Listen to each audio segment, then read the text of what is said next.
Welcome to Influential Entrepreneurs, bringing you interviews with elite business leaders and experts, sharing tips and strategies for elevating your business to the next level. Here's your host, Mike Saunders. Hello and welcome to this episode of Influential Entrepreneurs.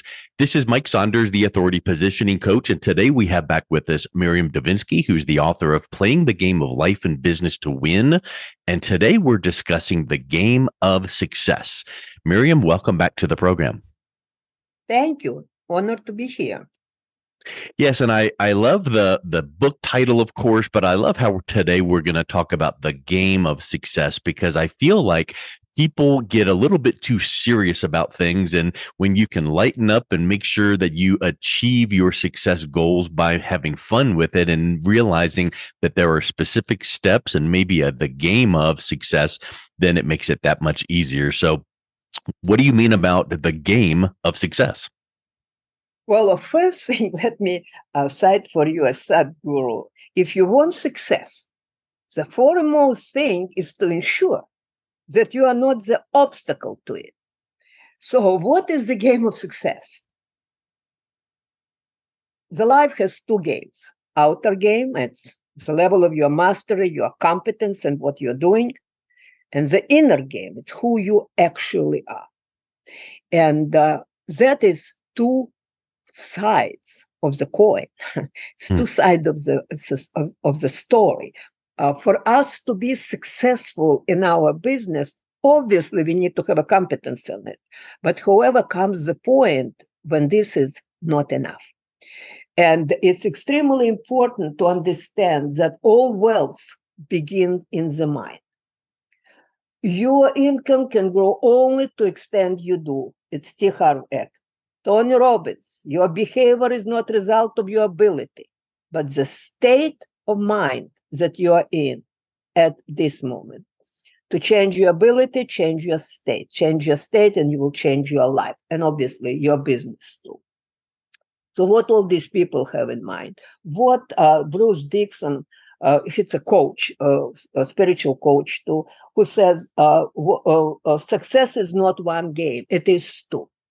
This is exactly what it means, that our outer game, what we experience in a three-dimensional world, it's a function of who we are. And that is how connected we are to who we truly are. And we truly are embodiment of spirit in a physical reality. And that's what the very important point to understand, that how fully we embody that power, how connected we are to our higher self is our outer game. How we look, our body, our success in business, everything else is an effect. The cause is an inner game. How connected we are to our higher self, and how fully we understand that our higher self is embodiment of spirit, that we are spiritual beings living simultaneously in many dimensions, and our higher self is who we truly are.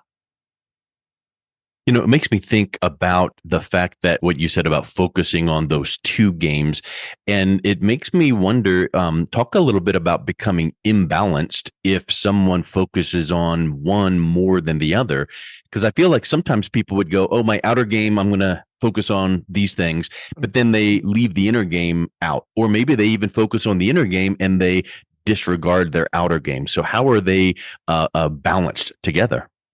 First of all, to function in a three-dimensional world, you need to be an expert. Think about any sport game, right? First of all, you need to master the game.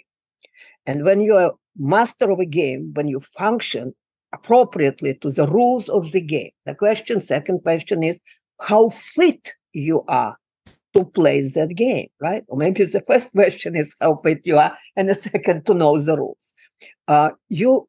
At certain point, if you look on a Hawkins scale of a map of consciousness, majority of United States business people are around 310. And it's not a small number. It's a substantially good number. Why is 310? Because at 310, you can have an intentional relationship with life. At least 310. But at 310 on a map of consciousness, the success very often is the success of force, not power. People understand that they have a higher self, but is not fully connected to it.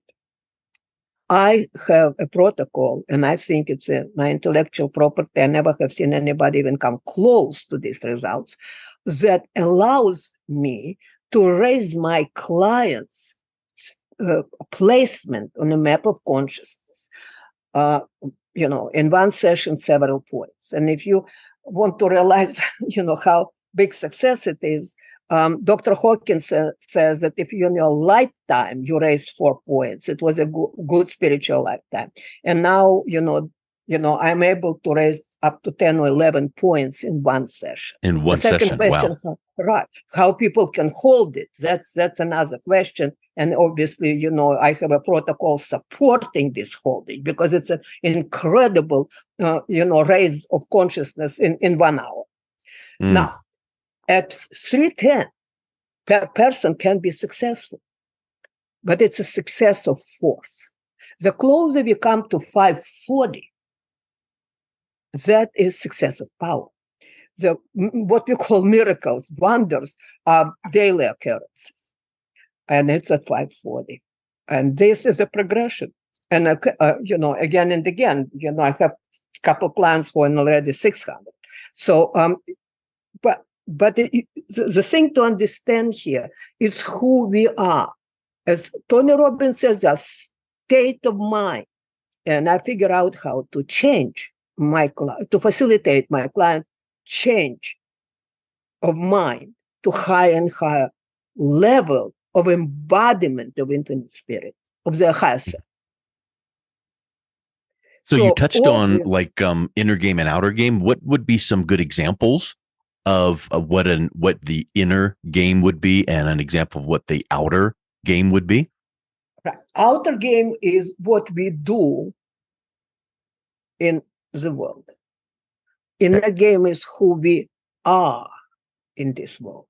And when this is in imbalance and we are expert, a master of our outer game, the point comes that we need to understand that now our outer game is a function of our inner game.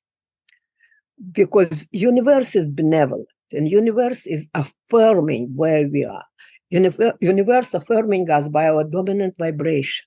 And your dominant vibration is a function of your unconscious, 9 from 10, and 1 from 10 of your consciousness. So this dominant vibration is how universe responds to us. So opportunity come to us according our dominant vibration. Unfortunately, bad things are coming according our dominant vibration too. So the highest dominant vibration, the closer we identify with that we are embodiment of spirit, our higher self is multidimensional being with the Christ consciousness and I am power. The more affirmative, the higher our position on the map of consciousness, the more opportunities normally come to our life because universe is affirmative. I hope I did answer your question. Yeah, you really did. And, I think that it's really neat that you are tying these concepts in with metrics that can be measured. I think too many times people just say you should do this, but you're talking about on the map of consciousness, on the map of, and on this number. And if that can be quantified, then it can be tracked and it can be improved. Right. Mike, as far as I understand, this intellectual property is nobody even come close to what my spiritual dowsing allows me to do for clients. And this is my mission to raise my clients' opportunity to meet their destiny, which I believe is the full living according completely full potential of a person. Excellent. So let's talk a little bit about now that inner game, because I feel like the outer game almost is easier because I feel like I can do things. But that inner game, I think, feels a little invisible and I don't know what to do. So what are some things that people can do to improve their inner game? But let's do that. Let's give an example. Let's release fears, the most common fears that people experience, and we install the affirmative baseline. So when I will release it with pendulum in my right hand, and then my pendulum will move into vortex counterclockwise. It's a release. When I will go to install, my pendulum will change the direction, and it will be clockwise. So let's get together. Let's take a deep breath.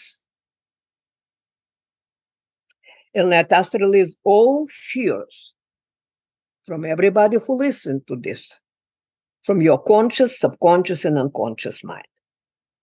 Fear of death, fear of not being in control, fear of unknown, fear of loss of money, fear of rejection, fear of making decisions, fear of not making the right decisions, fear of disease, fear of suffering, fear of poverty, fear of having money, fear of not having enough money, fear of intimacy, fear of past, fear of future, fear of losing identity, fear of commitment, fear of loneliness, fear of abandonment, fear of betrayal, and fear of disappearing.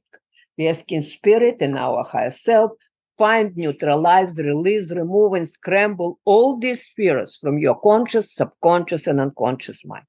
And now, I invoke our higher self to eliminate all these fears and limiting beliefs, and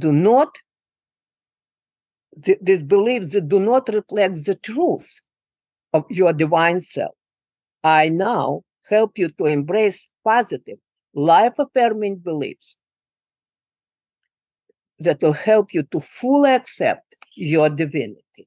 And now say to yourself together with me, I affirm self-forgiveness, self-acceptance, self-worth, self-love, self-respect, self-regulation, self-esteem, self-confidence, guilt-free success, financial success, resilience, deservability, mental clarity, clarity of communication, trust in physical safety, attracting abundance, attracting good fortune, ability to prioritize, ability to adapt to change, accepting pleasure, pursuing pleasure, ability to connect to my higher self, willingness to do so. And be installing all this in a space where fears used to live. In deep gratitude, amen. I want just to realize, that it's not one time affair. Imagine that you're training for Olympic, and you need to do it again and again and again and again. In a case of releasing and installing, I have clients with whom I work once a week. I have clients with whom I work twice a month and once a month. And every time before my session, I check, does the client need refreshing of something? For example, fear release. Something happened in person's life that has the same frequency or resonant frequency with one of those fundamental fears, and the fears evoke. It doesn't happen every session. It may happen one in quarter or one in 5-6 months, but it does happen. Another thing that I'm working is a personal crisis. That's another thing that when released, it's an incredible move toward personal power. Because again and again, everything that we lived is in our unconscious, and it puts down our dominant vibration. When it's released, our dominant vibration can stay high much, much longer and much, much higher. However, we're not living in Himalayas and, meditating 24/7. We're living in a real life. An event can come that has the same frequency that one of the deep fears, and some of them can need to be released again. So, one thing that I thought of when you were doing the release is you can't really only release something. you have to release and delete it and then immediately replace it with something Yes. good. Yes. And we just replaced it with affirmative baselines, which is extremely important part of our work. Again and again, because people come to this life, through the childhood, and it's a time when we are not in power. And unfortunately, people around us say things or do things that are deeply impressed our unconscious, and we don't even know it is there until we talk about it and get it out and release it. And believe it or not, all this repressed material, it's a stuff, it's negative stuff that creates a ceiling to your abundance, ceiling to your well-being, ceiling to everything. And when it is released, people often say to me, I never knew I have it. And it's like having a hard backpack on my shoulders. And when it's released, it's so much light. Life is so much lighter. And this is how people usually feel it. And if people are very clairvoyant, that they actually even feel it even deeper because they can see actually what was released and what was installed. Mm-hmm. Miriam, and when you're doing these therapies with the pendulum and the dowsing, I know you touched on it, but let's think about what are some things that you teach your clients to do that would enhance what you're doing with them. And I'm thinking about things like meditation or journaling or things like that. Everything helps. Meditation definitely helps. Journaling very, very much helps. But I would recommend to do this. Write 10 to 15 things in your lives that you're really, really grateful for. And then write 1 or 2 things that you would like to happen, business or personal. And every morning, right after you wake up, first read what you're grateful for. So you will put yourself in a state of complete gratefulness, correct? Yeah. And then read in that space of gratefulness, what do you want to, what you really want to happen to you? And do it twice a day. First thing in the morning and last thing in the night, and watch what happens. Another very good thing is mantras. According to Dr. Hawkins, there are mantras that are on a scale 630, even 700. Om Namah Shivaya is 630. Om Mani Padme Hum is 700. Obviously, to reciting these mantras help to maintain what I'm helping clients to achieve. And I strongly recommend them. You mentioned mantra. I know Tony Robbins talks about incantations. Are those just the same things as is that similar to an affirmation? Absolutely. The mantra, right. Mantras, you can incantate them, you can say them out loud, and eventually they're so part of your consciousness that you can, go for a walk and you just say it silently to yourself. Yeah. There is a formal way to do mantras, and it is with mala, and you say them. And there is an informal way after that to saturate your consciousness with mantra. You don't even need to do nothing. You can walk or you can do dishes and repeat the mantra. And these mantras are the mantras that I just said, Om Namah Shivaya is 630 and Om Mani Padme Hum is 700. Imagine their frequency is incredible. It's 700 is sainthood. And they help us to connect to a huge thought form. Because people in the world, all over the world, recite this mantra. There's a huge, helpful thought form that help us to stay on closer and closer to those levels. Yeah, I remember the book years and years ago by Shad Helmstetter, What to Say When You Talk to Yourself, because we all talk to ourselves in our minds. We all have thoughts that, well, I'm not good enough, or, I can't do that. So I think that these mantras and affirmations just help us to delete those negative thoughts and replace them with good, like what you've been saying. Correct. They are helping to replace. Unfortunately, if it's not deleted properly, you're putting a good on top of not so good.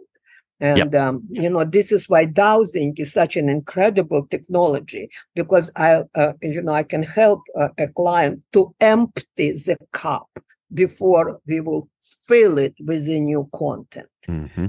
But in any way, doing it is better than not doing it. That's absolutely correct. We've talked about how both of these games, the inner game and the outer game, are connected. Do you find that when your clients start that journey toward getting them interconnected, because there's never a time that you arrive, there's always constant and never-ending improvement. How does personal well-being tie into that? Is that something that just starts growing along with your mastery of the inner and outer game?